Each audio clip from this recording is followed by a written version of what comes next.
విశాఖ జిల్లా Visakha east constituency. ఇక్కడ 2014లో TDP నుంచి వెలగపూడి రామకృష్ణ బాబు గారు వైఎస్ఆర్సీపీ అభ్యర్థి అయిన వంశీకృష్ణ శ్రీనివాస్ గారి మీద పోటీ చేసి 47,883 ఓట్ల మెజారిటీతో గెలవడం జరిగింది.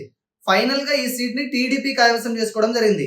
ఇక 2019లో కనుక మనం ఒకసారి ఇలానే చూసుకున్నట్లయితే ఇక్కడ టీడీపీ నుంచి ఈసారి కూడా వెలగపూడి రామకృష్ణ బాబు గారు వైఎస్ఆర్సీపీ అభ్యర్థి అయిన విజయ నిర్మల గారి మీద జనసేన పార్టీ అభ్యర్థి అయిన కోన తాతారావు గారి మీద పోటీ చేసి వైఎస్ఆర్సీపీ మీద 26,474 ఓట్ల మెజారిటీతో గెలిచి ఈసారి కూడా ఈ సీట్ ని టీడీపీ కైవసం చేసుకోవడం జరిగింది.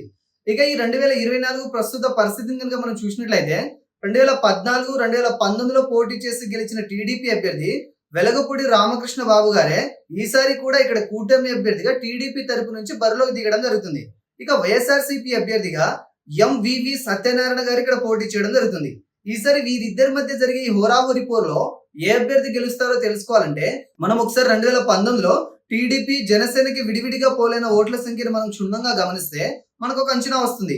2019లో ఇక్కడ విడివిడిగా టీడీపీకి జనసేనకి పోలైన ఓట్ల సంఖ్యను ఒకసారి కనుక మనం కలిపి చూసుకున్నట్లయితే సుమారుగా 104,000 పైచీలకు ఓట్లను ఈ రెండు పార్టీలు కలిసి గెలుచుకోగలిగాయి.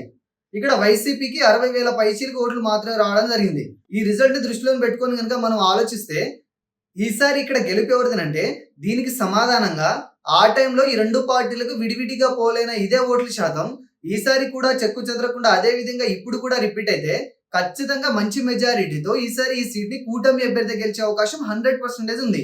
ఇక్కడ కనబడుతున్న రిపోర్ట్ పక్కన పెట్టి కొన్ని ముఖ్య సర్వేలను పరిగణలోకి తీసుకుని పరిశీలించి చూడగా కూడా ఈ సీటు కూటమి అభ్యర్థి గెలిచే అవకాశం ఉందని తెలుస్తుంది.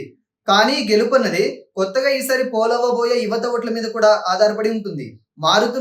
మారిన సమీకరణాలను బట్టి యువత ఎటువైపు మొగ్గు చూపితే ఆ పార్టీనే ఈ నియోజకవర్గాన్ని కూడా కైవసం చేసుకునే అవకాశం ఉంది.